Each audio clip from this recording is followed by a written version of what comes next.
Help me reach my goal and subscribe. And hit the bell icon. Chapter 69:41.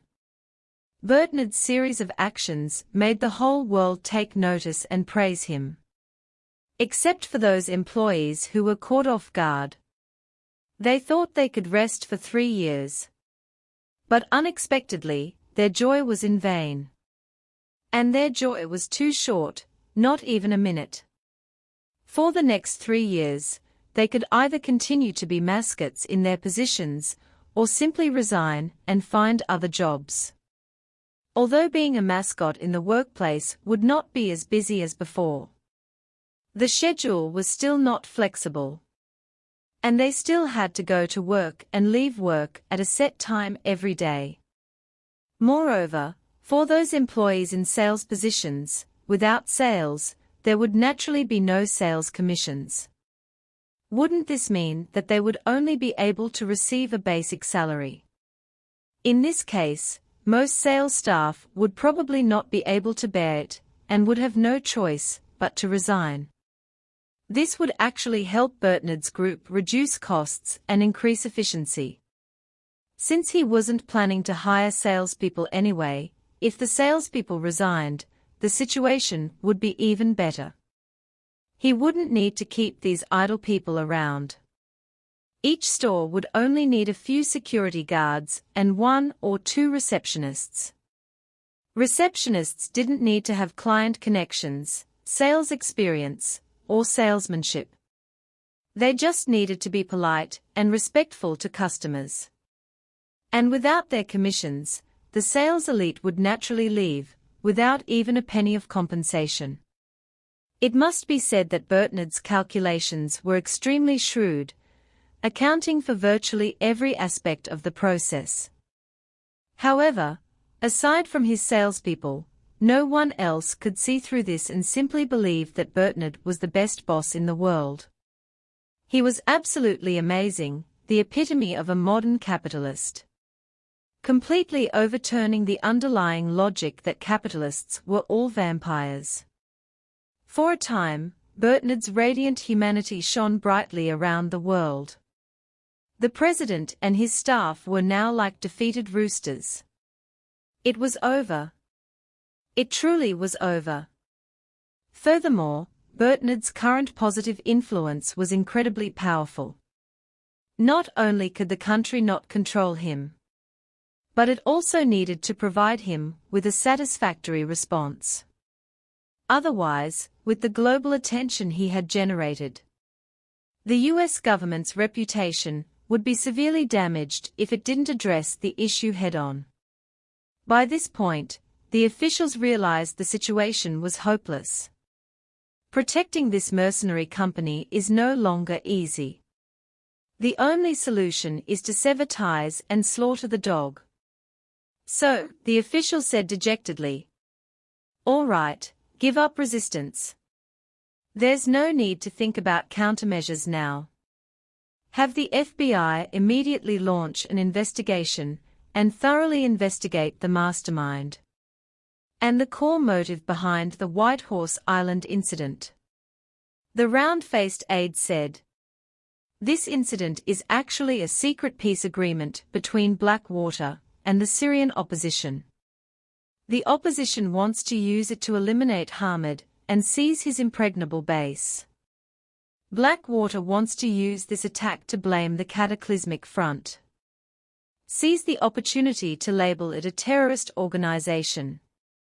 And seize the opportunity to seize their base. Each side gets what they want. To be honest, there's really no need for us to cover for them in this matter." "That's right." The official nodded, his serious and annoyed expression slightly relieved. Then he sighed and said, "Let the FBI handle it impartially. We can't control the Syrian side, but whoever participated in the planning of this incident will be arrested and severely punished."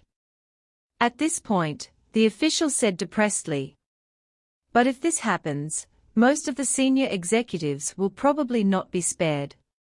The company's reputation will be ruined. And it will basically have to disband. Our subsequent global layout will be missing a good dog. Without them, our regular troops will probably have a lot of trouble. The round-faced staff member hurriedly advised. Official, I have an idea that can minimize the losses. The official immediately said, speak quickly. The round-faced staff member offered a suggestion. Why don't we take this opportunity to find a suitable person from the army to support us? This person must have a certain prestige, military achievements, and a certain business acumen. Let him leave the army and start his own business, creating a replica.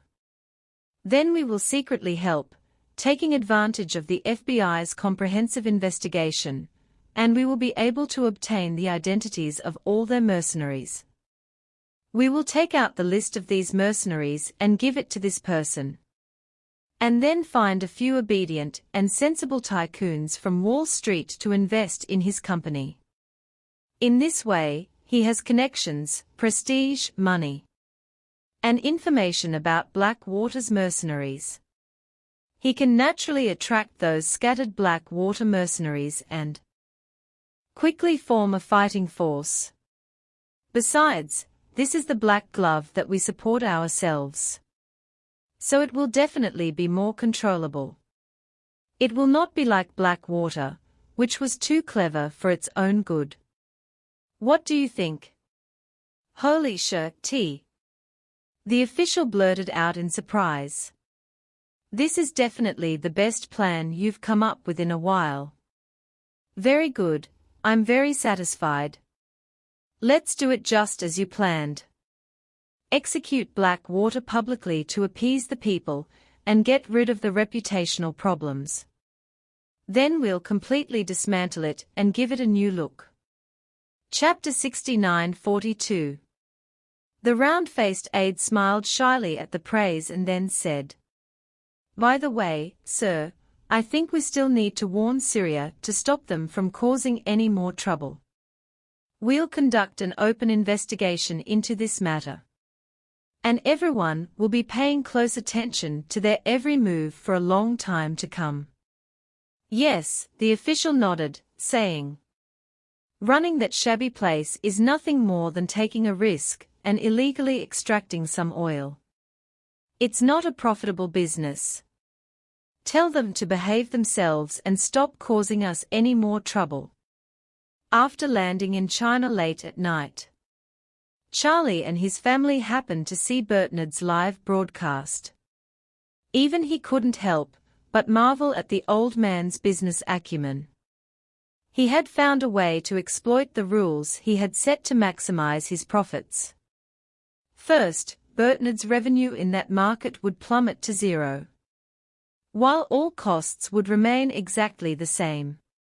While he was losing profits, he was also losing operating costs, accumulating experience points in both directions. Even more interesting, this guy had essentially turned thousands of stores across the country into his own showrooms. Coupled with his skyrocketing popularity, demand for his products among the public would only intensify. If such strong demand couldn't be converted locally, it would naturally spread to other regions. With its proximity to Canada, it's conceivable that Canadian luxury consumption will likely experience a surge in the future. The vast majority of the consumer demand will be met by the Canadian market. Effectively offset his losses. He can accumulate experience points while also earning money from other markets. This guy has a knack for it. However, if he really wanted to take him down, it wouldn't be difficult. He could simply conduct a rigorous and detailed financial audit, reanalyzing his group's revenue and rationally excluding the portion of profit spillover from the US market. This way, his actual losses could be minimal, or even close to zero. But Charlie had no intention of doing that. While he wasn't as shrewd in business as Bertnard, his vision was much broader than the old man's. He was the one who set the rules. If his players had discovered a small loophole, he had to acknowledge it and not back down. At least, not immediately. Changing orders from one day to the next was a manager's biggest taboo. Besides, he didn't care about Bernard's bug. Even if he factored in all the losses in the US market, he'd only make $40 to $50 billion a year. It would take at least 10 years to accumulate $50 billion worth of experience points, with $40 to $50 billion. And all he had to pay was a mere rejuvenation pill. So, why not give Bernard a chance to exploit it? That way, he'd be more engaged in the game and feel extra grateful to him. Besides, why did he have to set the rules for himself? Wasn't it just to get him to rack his brains and cause a scene? It seemed like he was incredibly motivated. This situation had already reached a point where, judging by the situation, Blackwater was likely doomed. He immediately pulled out his phone and sent a WeChat message to Joseph, instructing him to monitor Blackwater's every move in Syria.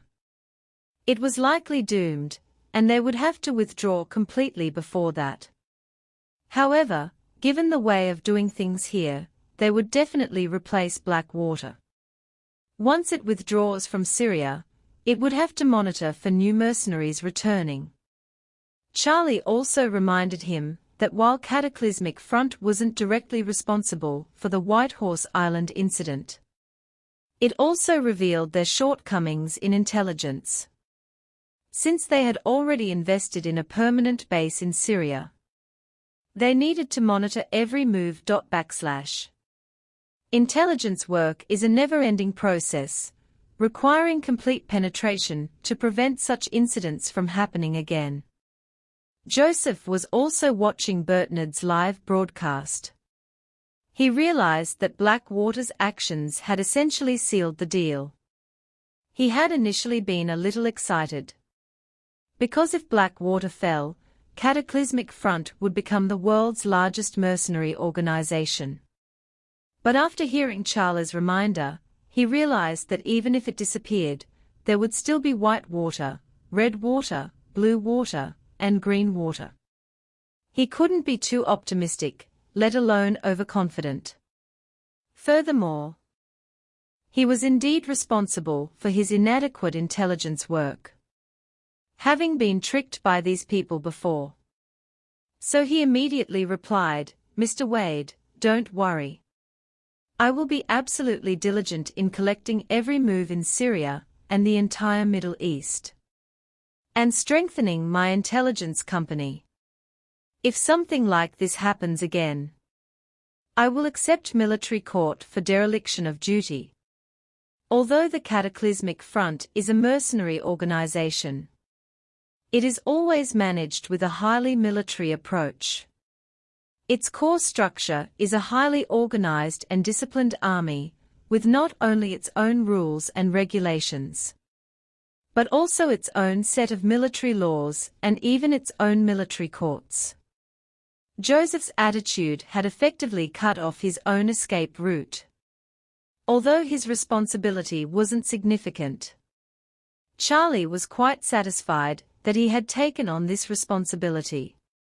However, he didn't give Joseph any leeway, simply admonishing him, "Be cautious in everything you do. Remember, pride leads to a fall."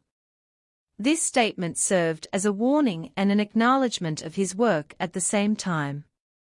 Chapter 69-43. Charlie's approach to employing people has always been to use a combination of kindness and severity. Joseph wasn't directly at fault in this incident, but as the de facto leader of the Cataclysmic Front, allowing it to fall into such a predicament was undoubtedly a dereliction of duty. While he wouldn't dismiss him for this, he would certainly teach him a lesson and instill a strong sense of crisis. Otherwise, if something like this happened again, the Cataclysmic Front would be plunged into an abyss of no return. Just like Blackwater, a single misstep could lead to total ruin. Blackwater's top brass sensed the danger. It was clear to everyone that Bertnard had unleashed a powerful attack. At this point, he was undefeated. And it was only a matter of time before he would unleash his might and finally defeat the enemy. These individuals had served as collaborators for the government for so many years, and they knew its style all too well. The moment they saw Bertnard unleash his full power, they knew they were doomed. So, these people simultaneously shut down all communication channels. And then, without prior agreement, set out from their homes for the nearest customs office. They were betting on a window of opportunity. The White House needed time to formulate a plan. Time to issue orders, and time for the FBI to execute them. If they could seize this window, they could successfully cross the border. Fly to a place where no one knows them, and start anew under anonymity. If they missed this window, they would be thrust into the spotlight, facing the harshest legal penalties. Given the egregious impact of this incident, they could face the death penalty. The person primarily responsible would likely face the death penalty for war crimes and terrorism-related offenses.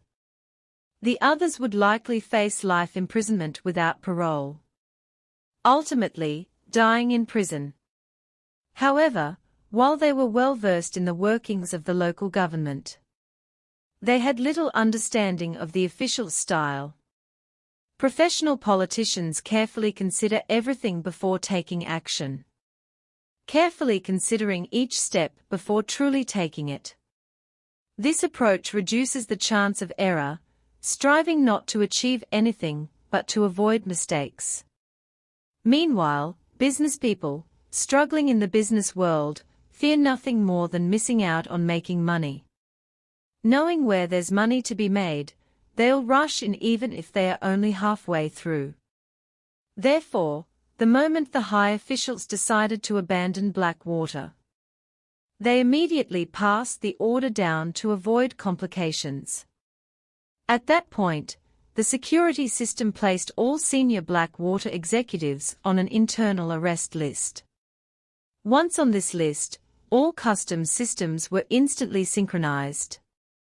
This meant that anyone on the list, regardless of where they were leaving the country, would be alerted and immediately apprehended.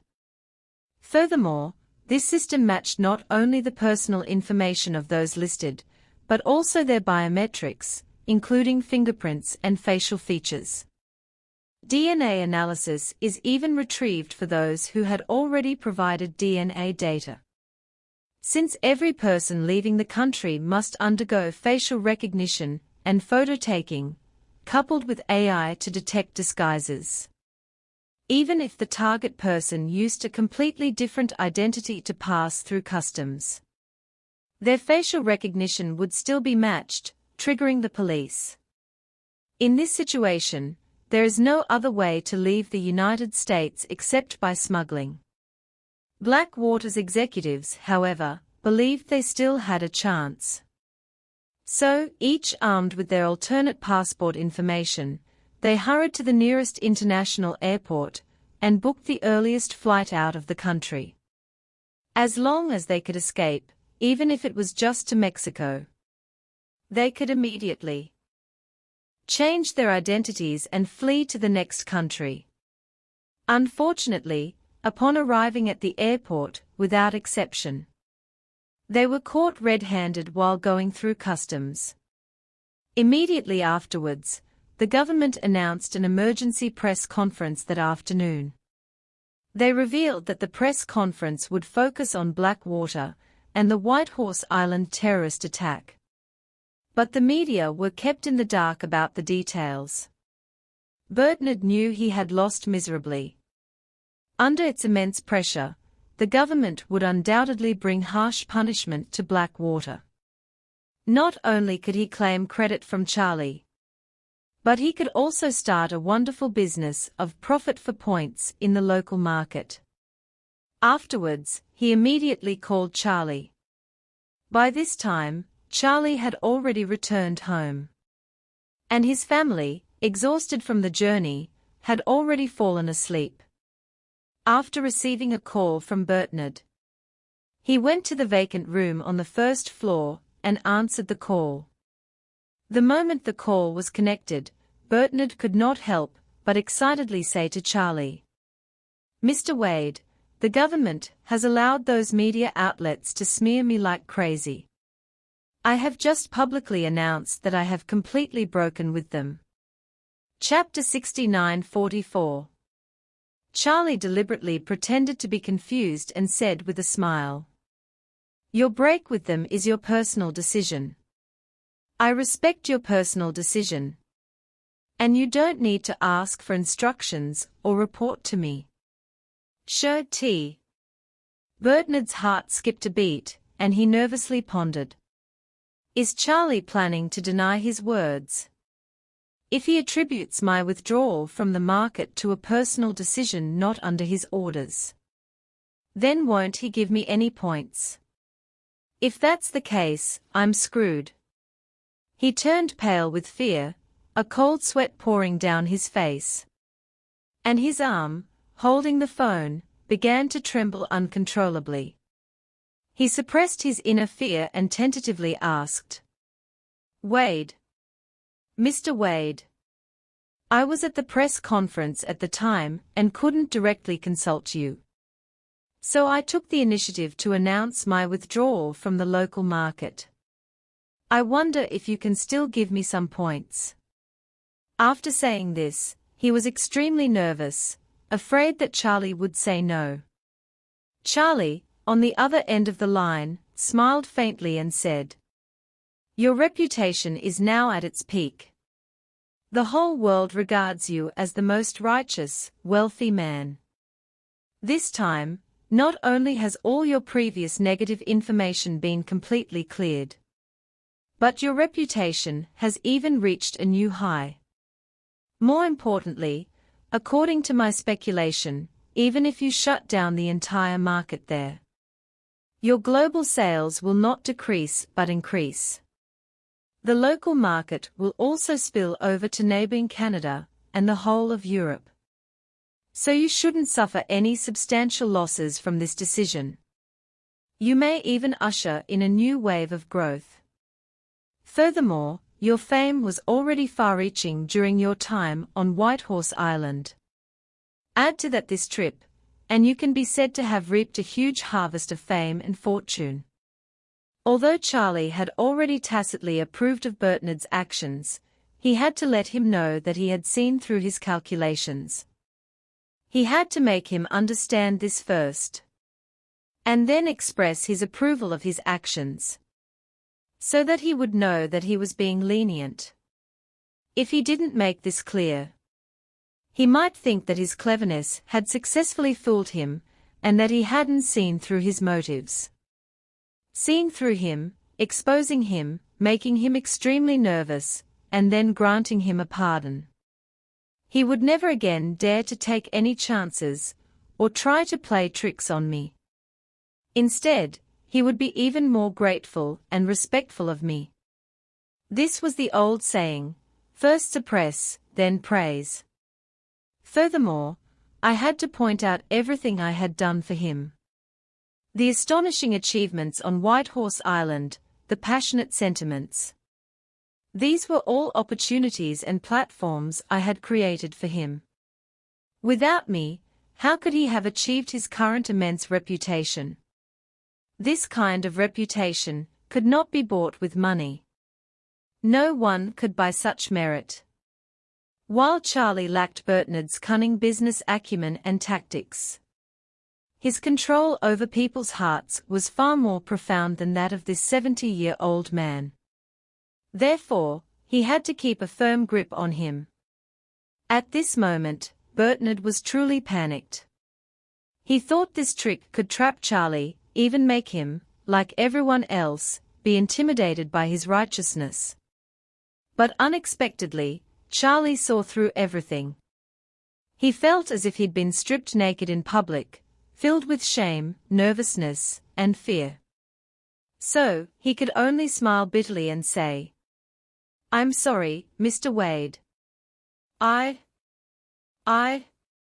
didn't mean to play tricks on you. I was just so angry at the time that I made this decision. And I'm filled with gratitude to you. Not only did you save my life, but you also gave me great credit for Whitehorse Island and made me world famous. My gratitude to you is beyond words." At this point, he trembled and said, "As for the profit issue, you're right. With the reputation you've bestowed upon me, even if I shut down the market, the group's overall revenue will definitely increase. I don't have the nerve to ask you to calculate points for me." At this point, Bertnard had already given up on the idea of getting points from Charlie. He knew full well that Charlie was right. Charlie had already given him so much. And if he still shamelessly asked for points at this time, no one would think it was inappropriate. Chapter 69:45. However, if he didn't earn any points this time, then he would only be able to receive the $200 million he donated to the United Nations Office of Counterterrorism. He was still 49.8 billion experience points short of the rejuvenation pill, a distant prospect.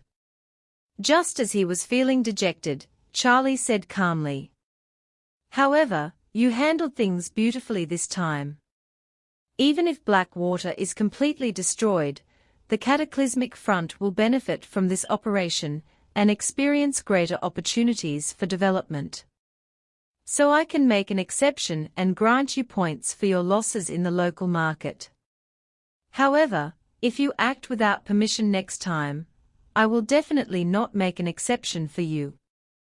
Bertnard was so surprised that his mind went blank, and he felt dizzy for a few seconds before he came to his senses. He asked with a trembling excitement, Mr. Wade, are you serious?" Charlie said calmly, "When have I ever gone back on my word?" Bertnard said ecstatically, "You haven't, you never have." "Thank you, Mr. Wade. Thank you."